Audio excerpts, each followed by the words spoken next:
그들이 예루살렘에 가까이 가서 감람산 벳바게에 이르렀을 때에 예수께서 두 제자를 보내시며 이르시되 너희는 맞은편 마을로 가라. 그리하면 곧 메인 나귀와 나귀 새끼가 함께 있는 것을 보리니 풀어 내게로 끌고 오라. 만일 누가 무슨 말을 하거든 주가 쓰시겠다 하라. 그리하면 즉시 보내리라 하시니 이는 선지자를 통하여 하신 말씀을 이루려 하심이라. 일렀으되 시온 딸에게 이르기를 내 왕이 내게 임하나니 그는 겸손하여 나귀 곧 멍에 매는 짐승의 새끼를 탔도다 하라 하였느니라. 제자들이 가서 예수께서 명하신 대로 하여 나귀와 나귀 새끼를 끌고 와서 자기들의 겉옷을 그 위에 얹음에 예수께서 그 위에 타시니 무리의 대다수는 그들의 겉옷을 길에 펴고 다른 이들은 나뭇가지를 베어 길에 펴고 앞에서 가고 뒤에서 따르는 무리가 소리 높여 이르되 호산나 다윗의 자손이여 찬송하리로다. 주의 이름으로 오시는 이여 가장 높은 곳에서 호산나 하더라. 예수께서 예루살렘에 들어가시니 온 성이 소동하여 이르되 이는 누구냐 하거늘 무리가 이르되 갈릴리 나사렛에서 나온 선지자 예수라 하니라. 아멘. 오늘은 그 교회력에 따르자면 종려주일로 그렇게 부릅니다. 종려주일이라고 하는 것은 그 이름처럼 그리고 오늘 함께 읽은 본문과 같이 사람들이 이 종려나무 가지를 흔들면서 예수님의 예루살렘 입성을 환영하던 날을 기념하는 그런 날입니다. 그래서 세계 여러 교회들은 오늘 이 종려주일을 비롯해서 내일부터 시작되는 이 일주일을 특별한 기간으로 삼는데요. 이 기간을 홀리 위크, 거룩한 주간이라기도 하고 또 패션 위크 해서 고난 주간, 순환 주간 이렇게 부르기도 합니다. 물론 주님 안에서 모든 날들이 다 주님의 날입니다. 어떤 날은 더 특별하고 특별한 주간이고 다른 날은 그렇지 않고 그러지 않습니다. 1년에 365일 모든 날들이 우리 주님이 주신 날입니다. 그럼에도 불구하고 특별히 이 시간들을 특별히 기념하는 이유는 우리가 믿고 고백하는 기독교 신앙의 중요한 내용들이 바로 이 일주일 동안에 등장하기 때문에 그렇습니다. 예를 들어서 오늘 우리가 고백한 사도신경 내용을 생각해 보십시오. 예수님에 대해서 우리가 고백한 내용 중에 거의 절반 이상이 바로 이 기간 안에 있었던 사건입니다. 고린도전서 15장을 보시면 당시에 초대교회에서 공적으로 고백되던 우리와 같은 그 사도신경과 같은 그런 초기의 신앙 고백의 형태를 여기서 볼 수가 있는데요. 이때에도 마찬가지였다는 겁니다. 고린도전서 15장 3절과 4절을 보시면 이렇게 되어 있습니다.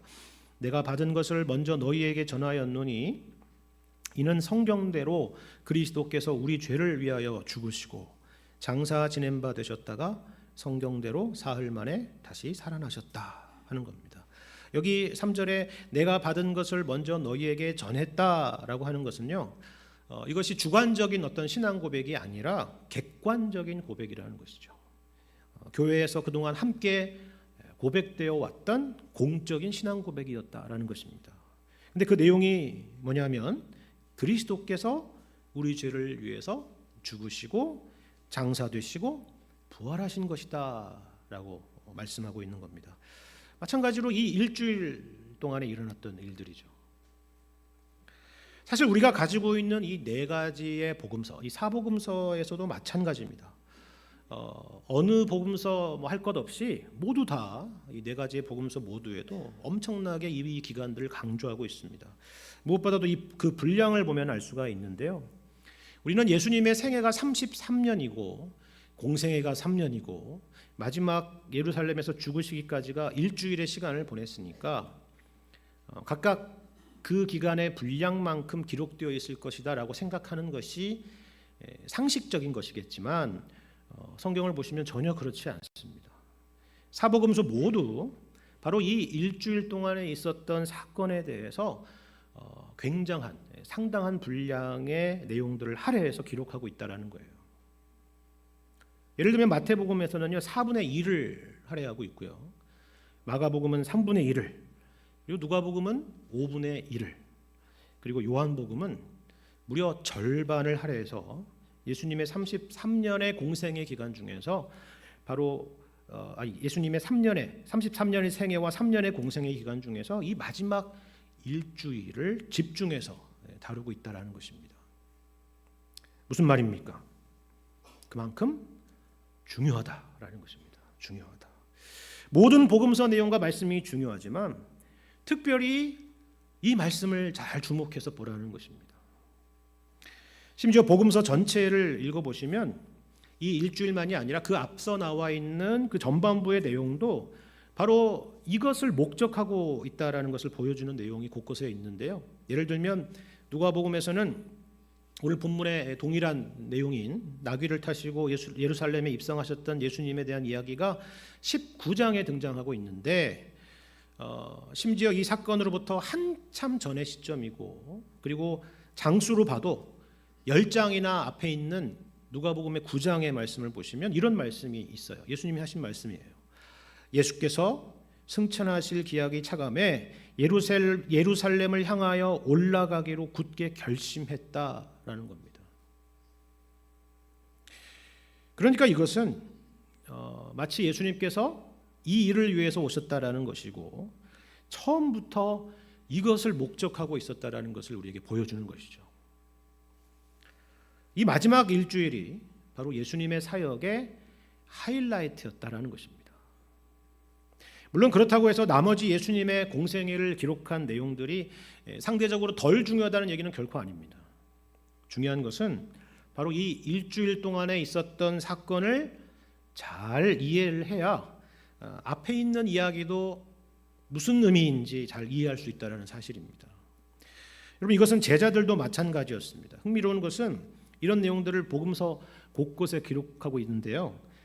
예수님의 공생의 기간 동안 제자들의 모습을 보시면 가끔씩 예수님께서 하시는 말씀이나 예수님께서 행하시는 행적들에 대해서 그 제자들이 도대체 무슨 말씀이시고 왜 저희를 행하시는지 잘 깨닫지 못하는 그런 모습으로 등장하는 것을 볼 수가 있어요.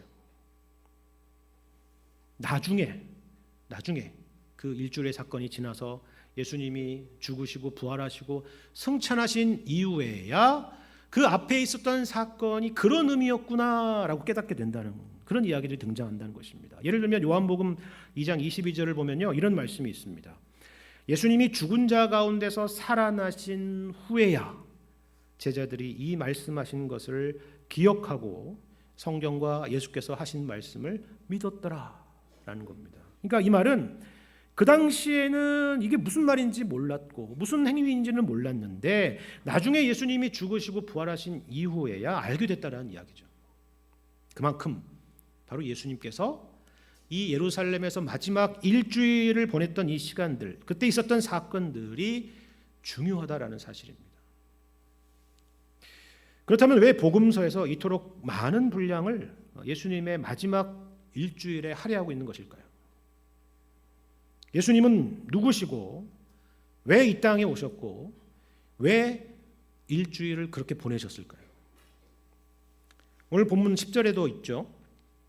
예수님이 예루살렘에 입성하시니 온 성이 소동했고 사람들마다 이는 누구냐 했다고 기록하고 있습니다. 이 사람은 누구냐? 예수님이 누구신가? 라는 겁니다. 바로 여기에 답을 얻는 것이 우리가 이 고난주간을 보내는 가장 뜻깊은 일이 되는 것입니다. 오늘은 특별히 종려주일을 맞아서 예수님께서 나귀를 타시고 예루살렘에 입성하신 사건을 함께 생각해 봤으면 좋겠습니다. 오늘 말씀을 우리가 함께 읽었는데요.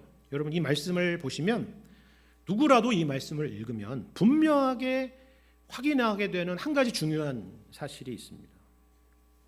그게 뭐냐면 예수님께서 자기 자신을 왕으로서 사람들 앞에 공개적으로 분명하게 의도적으로 드러내셨다라는 사실입니다. 더군다나 이것을 위해서 예수님 자신이 주도적으로 철저하게 준비하셨다는 것을 알 수가 있습니다. 그러니까 다른 사람들이 예수님이 왕이십니다 이렇게 하는 게 아니라 이번에는 예수님 자신이 예수님 스스로 자신이 왕이라는 것을 만천하에 드러내시기 위해서 준비하시고 그렇게 행하셨다라는 사실이에요. 오늘 본문의 내용이 그것을 구체적으로 말해주고 있습니다. 먼저 예수님께서는 제자 둘을 보내서 나귀 새끼를 준비시킵니다. 그 이유는 물론 그 나귀를 타시고 예루살렘에 들어가시기 위함입니다. 여러분, 이것은 누가 봐도 의도적인 것이죠.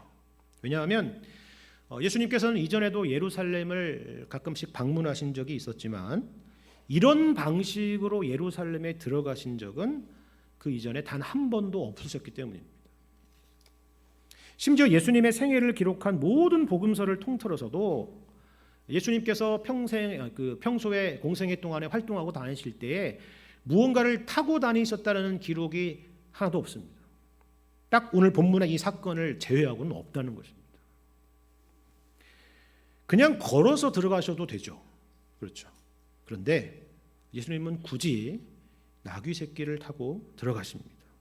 그것도 여태까지는 예루살렘에 가까이 왔을 때, 베다니까지 왔을 때까지는 걸어서 이동하시다가 이제 예루살렘으로 들어가는 이 짧은 구간, 그 구간 안에서는 나귀 새끼를 타시는 거예요. 이것은 분명히 특이한 부분이고 의도적인 부분이고 우리를 주목하게 하려는 그런 의도를 담고 있는 것입니다. 성경에서 말이나 나귀를 타고 성에 들어가는 것은 왕으로서의 모습이기 때문입니다. 다시 말해서 예수님은 나는 왕으로 이곳에 왔다 라고 말씀하시는 것과 같은 것입니다. 7절과 8절에는 제자들이 나귀 새끼 위에 자기들의 겉옷을 얹었고 사람들이 자신들의 겉옷을 펴고 나뭇가지를 베어서 길에 폈다라고 이렇게 기록하고 있죠. 오늘날로 하자면 레드카펫입니다. 그러니까 왕의 행차를 기념하고 환영하는 그런 모습을 보여주는 것이죠. 9절에서는 아예 노골적으로 사람들이 호산나 다윗의 자손이여 라고 이렇게 환호했다라고 기록하고 있습니다. 이것은 단지 예수님이 다윗의 혈통에서 나신 분이라는 그런 의미가 아니라 바로 예수 그리스도께서 하나님의 메시아다, 구약에 약속된 구원자이시다, 왕이시다라는 그런 고백입니다. 물론 사람들 중에는 여기 막 이 호산나를 외치는 수많은 사람들 중에는 정말 그러한 의미와 뜻을 가지고 외치지 않고 그냥 사람들이 그렇게 외치고 있으니까 그 군중 심리에 이끌려서 생각 없이 이런 환호들을 따라 했을 수도 있어요. 하지만 그 자리에 있었던 사람들이라면 이것이 어떤 의미를 담고 있는지 모를 수가 없었을 것입니다. 왜냐하면 여기서 중요한 내용은 예수님조차도 그와 같이 외치는 이런 무리들의 그런 군중들의 외침을 제지하지 않으셨기 때문에 그렇습니다. 심지어 같은 사건을 다루고 있는 누가복음 19장의 말씀을 보시면요, 이렇게까지 기록을 하고 있습니다. 누가복음 19장 37절 이하의 말씀을 제가 읽겠습니다. 이미 감람산 내리막길에 가까이 오심에 제자의 온 무리가 자기들이 본 바 모든 능한 일로 인하여 기뻐하며 큰 소리로 하나님을 찬양하여 이르되 찬송하리로다 주의 이름으로 오시는 왕이여 하늘에는 평화여 가장 높은 곳에는 영광이로다 하니 무리 중에 어떤 바리새인들이 말하되 선생이여 당신의 제자들을 책망하소서 하거늘. 왜 책망해달라고 하는지 아시겠죠? 이건 굉장히 위험한 발언이기 때문에 그렇습니다. 그렇죠?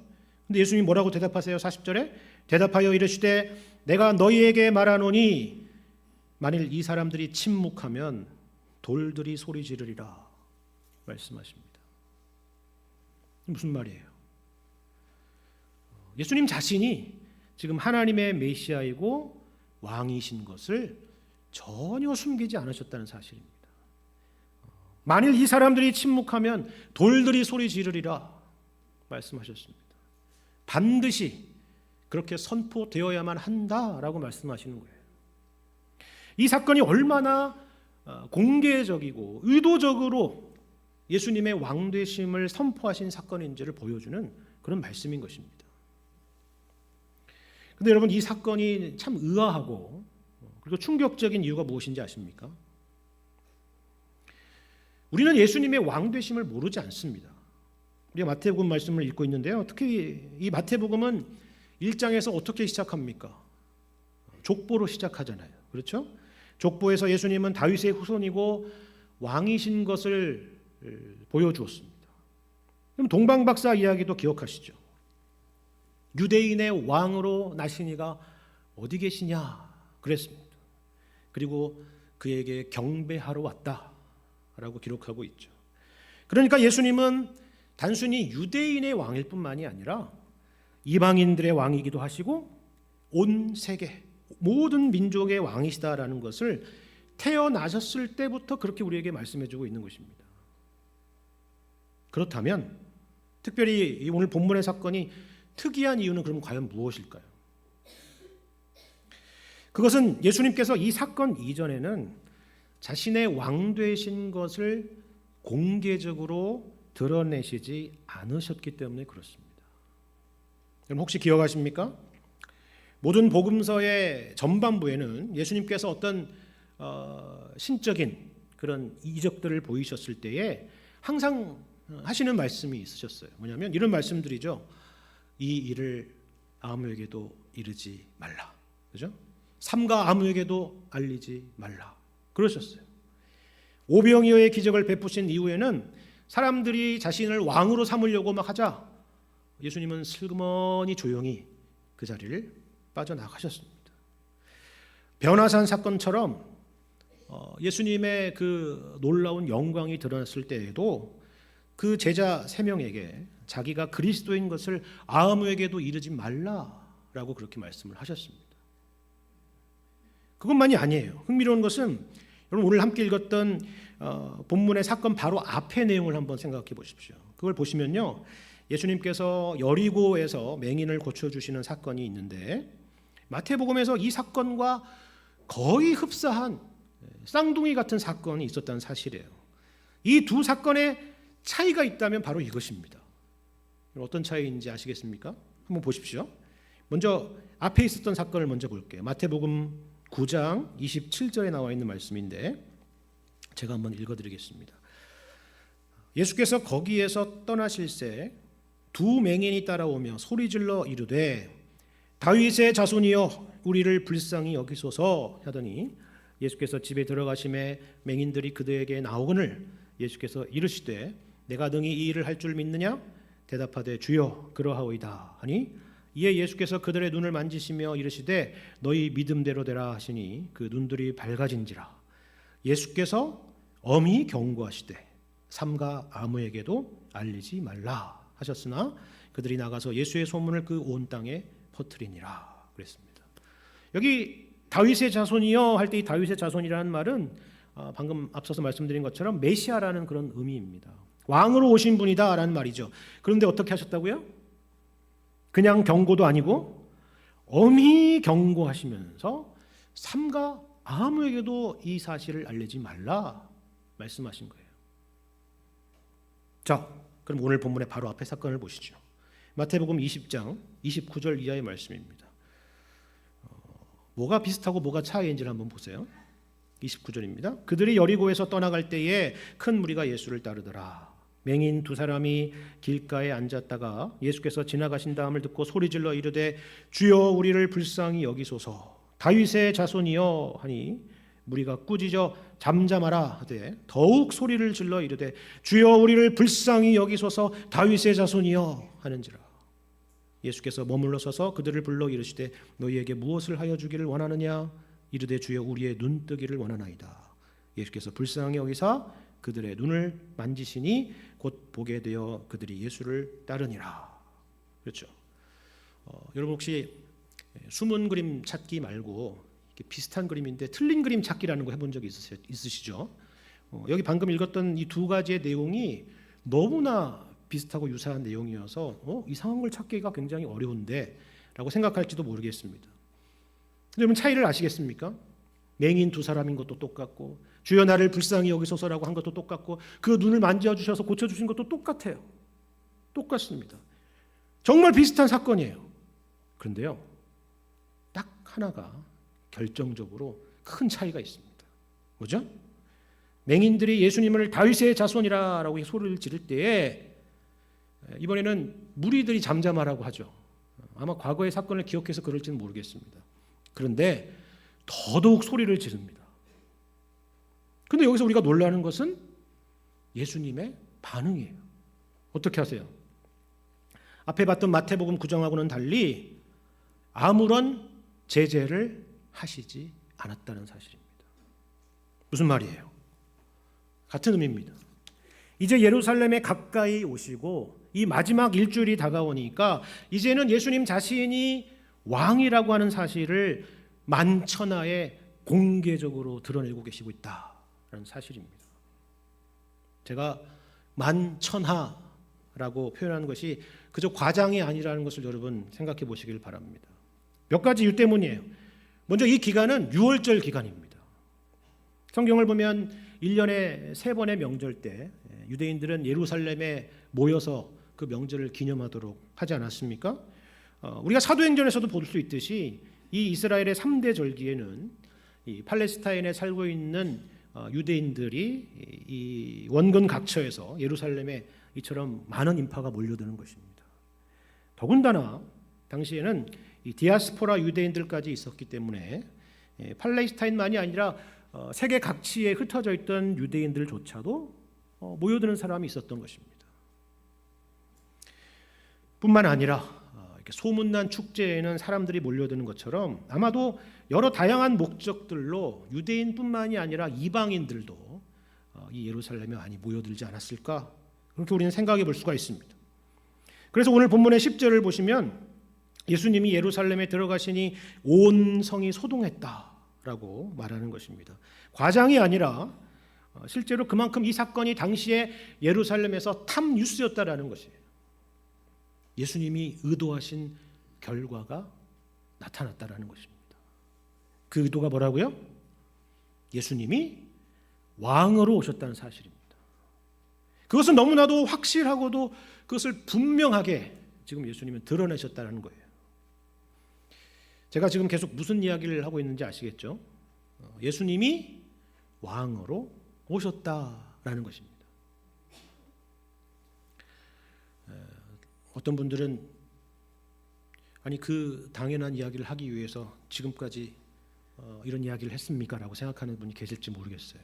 그렇죠? 왜냐하면 여기 계신 분들 중에서 예수님이 왕이시다라는 것을 모르고 계시는 분이 얼마나 있겠습니까? 그런데요, 우리는 예수님께서 왕으로 오셨다는 사실이 정작 무슨 의미인지를 잘 모를 때가 참 많이 있습니다. 아니 사실 이것은 우리만의 문제가 아닙니다. 오늘 본문에서 예수님의 입성을 환호하는 수많은 무리들도 마찬가지였습니다. 그들이 지금 예수님을 다른 것으로가 아니라 왕으로서 환호를 하고 있어요. 그저 당시에 유명해진 슈퍼스타이기 때문에 지금 예수님을 환호하고 환영하는 것이 아니라는 것입니다. 호산나 다윗의 자손이요, 주의 이름으로 오시는 왕이요, 이렇게 외치고 있는 거라고요. 문제는 외침이 아니라, 찬양이 아니라, 입술의 고백이 아니라 예수님이 왕이시라고 하는 사실이 과연 나에게 무슨 의미냐 하는 것입니다. 여러분, 그렇다면 예수님께서 왕이시다라고 하는 것은 어떤 의미일까요?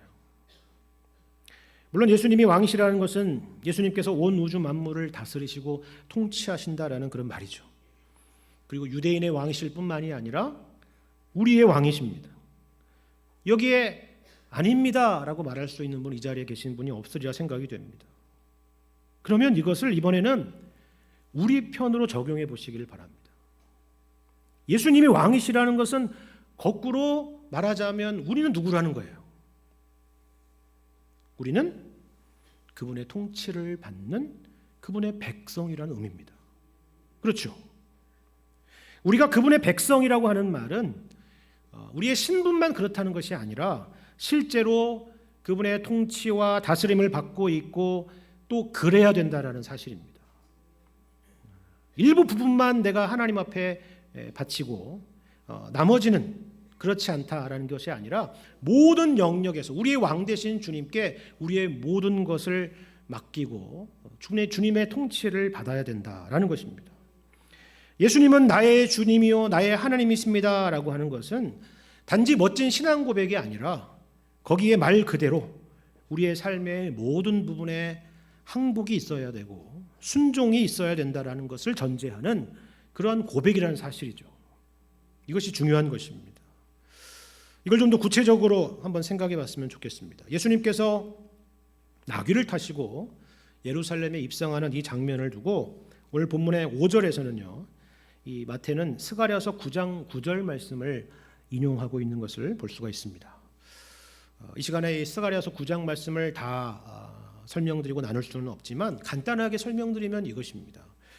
스가랴서 9장 9절까지 이르기 전까지 9장 1절부터 8절까지의 내용은요. 알렉산더 대왕의 정복 전쟁에 대한 스가랴의 예언입니다. 여러분 알렉산더는 그 구체적인 내용들은 우리가 속속들이 잘 모른다고 할지라도 이 알렉산더라는 사람이 그가 젊은 나이에 얼마나 엄청난 군사력을 가지고 주변 나라들을 정복하고 또 항복시켰는가 하는 것에 대해서는 여러분도 다 잘 아실 것입니다. 그리고 이 알렉산더가 얼마나 대단한 사람이냐면 그저 알렉산더 왕이 아니라 이 알렉산더 이름 앞에는 더 그레이트라는 이름을 넣죠. 알렉산더 대왕입니다. 알렉산더가 팔레스타인 지역도 정복하려고 내려왔는데요. 어느 정도로 대단한 기세였느냐고 하면은 당시에 팔레스타인에 이 시돈이라는 곳의 옆에 두로라고 하는 도시가 있었습니다. 이 스가랴서 보면 이 두로에 대한 심판의 내용도 등장하는데 이 두로라고 하는 도시가 특이한 것이 이게 육지에 붙어 있는 육지 안에 있는 도시가 아니라 육지에서 살짝 떨어져 있는 섬에 있었기 때문에 다른 이 군사나 병력들이 접근하기가 참 용이하지가 않았습니다. 당연히 그렇지 않겠습니까? 그렇죠? 그리고 성벽도 아주 견고해서 쉽게 무너뜨리기도 어려웠던 것입니다. 대단한 도시죠. 그래서 성경에는 이 두로라는 나라에 대해서 선지서들을 보시면 항상 어떤 단어가 따라 붙느냐면 교만이라는 단어가 따라 붙습니다. 교만. 왜 그래요? 그만큼 난공불락의 성이었기 때문에 그렇습니다. 실제로 어느 정도였냐면요. 북이스라엘을 멸망시켰던 아시리아가 이 두로성을 함락하는데 5년이라는 시간이 걸렸다고 합니다. 굉장히 긴 시간이죠. 근데 그 뒤에 남유다를 멸망시켰던 바벨론은 무려 13년이라는 시간이 걸렸다고 합니다. 그런데 여러분 놀라운 것은 알렉산더, 더 그레이트 알렉산더는 그 난공불락의 도시를 단 7개월 만에 함락을 시킵니다. 어떻게 해요? 섬인데 섬까지 길을 만들어요. 그래서 무너뜨립니다. 무시무시한 사람이죠. 그런데 알렉산더가 이 두로와의 전쟁 중에서 가까운 거리에 있는 예루살렘에 도움을 요청을 했습니다. 그런데 예루살렘에서는 감히 이 요청을 거절했다고 합니다. 그리고 결국 그 두로를 함락시킨 알렉산더가 이번에는 자신의 요청을 무시한 예루살렘을 향해서 진격해 옵니다. 여러분 어떻게 됐을까요? 어떤 피해 보복이 있을지 여러분 상상이 되지 않습니까? 그런데 유대 역사가 요세푸스는 여기에서 놀라운 기적이 일어났다라고 하는데요.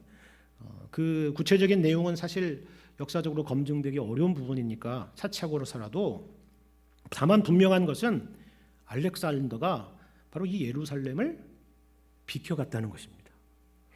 그것이 오늘 인용된 스가랴서 9장 9절 바로 앞절에 있는 내용 가운데 있습니다. 이것이 어떤 대조인지 여러분 보시길 바랍니다. 스가랴서 9장 8절 말씀을 제가 한번 읽어드릴게요. 스가랴서 9장 8절입니다. 내가 내 집을 둘러 진을 쳐서 적군을 막아 거기 왕래하지 못하게 할 것이라. 포악한 자가 라고 되어 있는데 이 포악한 자가 누구겠어요? 알렉산더겠죠. 그죠? 포악한 자가 다시는 그 지경으로 지나가지 못하리니 이는 내가 눈으로 친히 봄이니라. 시온에 따라 크게 기뻐할지어다. 예루살렘에 따라 즐거이 부를지어다. 보라 내 왕이 내게 임하시나니 그는 공의로우시며 구원을 베푸시며 겸손하여서 나귀를 타시나니 나귀의 작은 것 곧 나귀 새끼니라. 이런 말씀이에요. 여러분 보세요. 알렉산더가 예루살렘에 입성했었더라면 어떻게 되었을까요? 만약에 예루살렘이 저항했다면 두로 사람들처럼 철저하게 짓밟혔을 것이고 항복했다고 할지라도 모든 것을 다 내놓아야 되었겠죠. 왜 그렇습니까? 알렉산더는 위대한 왕이고 정복자였기 때문입니다. 그것이 세상의 이치고 그것이 전쟁의 상식이죠. 왕이라는 존재는 본래 그와 같은 것입니다. 여러분, 우리 근처에 석촌호수에 삼전도비가 있지 않습니까? 마찬가지죠. 여러분, 그걸 말해주고 있지 않습니까? 그것이 세상의 왕입니다. 특별할 것이 없습니다. 그러나 방금 우리가 9절의 말씀에서 본 것처럼 예루살렘에 임한 왕은 알렉산더와 같은 그런 포악한 자가 아니라 공의로우시며 구원을 베푸시며 겸손한 왕이라 말씀하시는 것입니다. 알렉산더 당시에 협력하지 않았던 예루살렘 사람들처럼 하나님을 대적하고 하나님과 원수되었던 우리를, 그래서 마땅히 죽어 마땅한 우리들을 심판하지 않으시고 오히려 자신을 십자가에 내어주심으로 우리를 죄에서 구원하시는 왕이시다라는 것입니다. 그래서 기뻐할 일이라 라고 말하는 것이죠. 그런데 우리 주님은 단지 구원자이실 뿐만이 아니라 누구라고요? 우리의 왕이시다라는 것입니다. 우리가 전 인생과 생명을 다해서 순종하고 항복하고 따라야 될 그런 왕이시다라는 사실입니다. 이것이 오늘 본문의 중요한 강조예요. 그런데 이게 왜 중요할까요? 그 왕이신 예수님께서 우리에게 찾아오신 모습 때문에 그렇습니다. 만왕의 왕이신 예수님께서 나귀를 타고 오셨습니다. 말을 타고 오신 것이 아니라는 것이죠. 무슨 말입니까? 예수님이 이 땅에 오신 것은 권력자로 오신 것이 아니라 우리 죄를 위해서 십자가를 지시기 위해서 오신 것이다 라는 사실입니다. 세상 권세와 싸워서 승리하기 위해서 오신 것이 아니라 마귀의 권세, 죄와 사망의 권세를 멸하셔서 우리에게 승리를 주시기 위해서 오신 것이다 라는 말씀이에요. 그래서 우리를 하나님과 화목하게 하시기 위해서 오셨다라는 사실입니다. 여러분, 우리가 본문의 말씀을 읽었는데 궁금한 게 하나가 있습니다. 뭐냐면 예수님께서 분명히 이처럼 왕으로 엄청난 환호를 받으시고 예루살렘 성으로 들어오셨는데 그 예수님께서 어디로 가셨느냐는 거예요. 그럼 어디로 가셨을까요? 보이세요? 본문의 말씀을 보십시오. 있나요? 안 보이죠? 본문에는 없습니다. 그런데 동일한 사건을 기록하고 있는 마가복음의 말씀을 보면 예수님께서 성전에 가셨다라고 기록하고 있습니다. 헤롯 궁전이 아니라 로마의 관저가 아니라 성전에 가셨다는 사실입니다. 무슨 말이에요? 예수님께서 이 땅에 오신 것은 우리와 하나님과의 관계를 회복하시기 위해서 오셨다라는 사실입니다. 우리를 위해서 속죄 제물이 되시기 위해서 오셨다라는 사실이에요. 여러분, 그렇다면 이것이 우리가 주님의 백성이라고 하는 것과 무슨 관계가 있을까요? 여러분, 오늘 본문에 등장하는 이 무리들의 환호들을 보시길 바랍니다. 그리고 우리가 하나님께 기대하는 것들이 무엇인지도 한번 생각해 보시기를 바랍니다. 과연 우리 주님께서 이 땅에 오신 목적과 저들의 환호와 우리의 기대가 과연 일치하고 있는가 하는 것입니다. 그걸 환호하고 있는 걸까요? 그렇지 않을 것입니다. 그 증거가 있죠. 이들의 환호는 일주일도 채 가지 않았다는 사실입니다. 호산나를 외쳤던 많은 사람들이 이번에는 예수님을 십자가에 못 박으라고 외쳤습니다. 왜요? 예수님께서 그들이 기대하는 왕이 되어주시지 않으셨기 때문에 그렇습니다. 그러니까 사실 예수님이 왕이 아니라 자기 자신들이 왕이었던 것입니다. 하지만 우리가 왕이 아니라 예수님께서 우리 인생의 왕이라는 사실을 기억하시기를 바랍니다. 하나님은 우리가 원하는 것을 주시는 것이 아니라 우리에게 최고의 것을 주십니다. 그것이 부모의 마음이죠. 하나님은 그 부모의 마음을 만드신 분이십니다. 예수님은 군중의 기대를 저버리신 것이 아닙니다. 다만 우리는 무엇이 우리 인생에 가장 소중하고 가장 중요한 것인지를 모를 뿐이죠. 예수님은 그들에게 진정으로 필요한 것, 궁극적으로 필요한 것, 영원한 생명을 주시기 위해서 자기를 버려 십자가를 지러 가신 것입니다. 그리고 지금도 여전히 그 십자가의 사랑이 저와 여러분의 삶 가운데 있다는 사실입니다. 어떤 상황에서도 그 사랑의 통치를 믿고 의지하며 살아가는 것, 그것이 바로 예수님을 왕으로 모시고 사는 그의 백성된 자들의 정당한 자세라는 사실입니다. 이러한 주님의 백성된 자세를 보여주는 말씀이 있습니다. 로마서 8장의 말씀인데요. 이 말씀을 읽고 오늘 말씀을 마무리하고자 합니다. 로마서 8장 35절 이하의 말씀입니다. 누가 우리를 그리스도의 사랑에서 끊으리요? 환난이나 곤고나 박해나 기근이나 적신이나 위험이나 칼이랴. 기록된 바 우리가 종일 주를 위하여 죽임을 당하게 되며 도살당할 양같이 여김을 받았나이다 함과 같으니라. 그러나 이 모든 일에 우리를 사랑하시는 이로 말미암아 우리가 넉넉히 이기느니라. 내가 확신하노니 사망이나 생명이나 천사들이나 권세자들이나 현재일이나 장래일이나 능력이나 높음이나 깊음이나 다른 어떤 피조물이라도 우리를 우리 주 그리스도 예수 안에 있는 하나님의 사랑에서 끊을 수 없으리라. 왜 끊을 수가 없습니까? 예수 그리스도께서 만왕의 왕이시기 때문입니다. 모든 우주 만물과 세상을 통치하시는 왕이시기 때문이죠. 그런데 여기 누가 우리를 그리스도의 사랑에서 끊겠느냐라고 묻고 있죠. 환난이나 공고나 박해나 기근이나 적신이나 위험이나 칼을 끊는다는 말이 아니에요. 누가 우리를 그리스도의 사랑에서 끊겠느냐 하는 겁니다. 환난이나 공고나 박해나 기근이나 적신이나 위험이나 칼과 같은 것들은 우리 인생 가운데 언제나 도사리고 있고 앞으로도 있을 것입니다. 하지만 세상의 그 어떤 것도 우리를 우리 주 그리스도 예수 안에 있는 하나님의 사랑에서 끊을 것이 없습니다. 우리의 왕이신 예수님은 그의 백성된 우리를 결단코 포기하지 않으시고 하나님의 우편에서 우리를 위하여 간구하고 계시는 사랑의 왕이시기 때문입니다.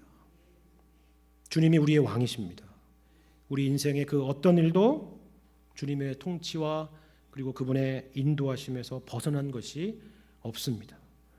이것을 기억하시고 이 믿음으로 우리 주님을 섬기시며 주님의 복된 통치 가운데서 순종하시며 감사하시며 찬송하시며 살아가시는 여러분과 제가 되기를 주님의 이름으로 간절히 축원합니다.